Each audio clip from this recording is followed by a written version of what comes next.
তারপরে ওর জন্য যে খাবারগুলো আমরা তৈরি করেছিলাম সেগুলো একে একে বাটিতে বেড়ে নিলাম।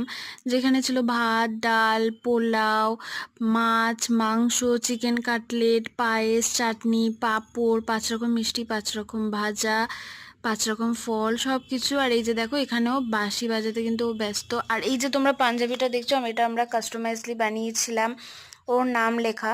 আর এই যে আমরা তারপরে প্রথমেই করে নিয়েছিলাম এই রিচুয়ালসটা আমরা ওর অন্নপ্রাশনে করতে ভুলে গেছিলাম, তাই এখন করে নিলাম। ওর মেনলি অ্যাট্রাক্ট করেছিল ওই কয়েনগুলো।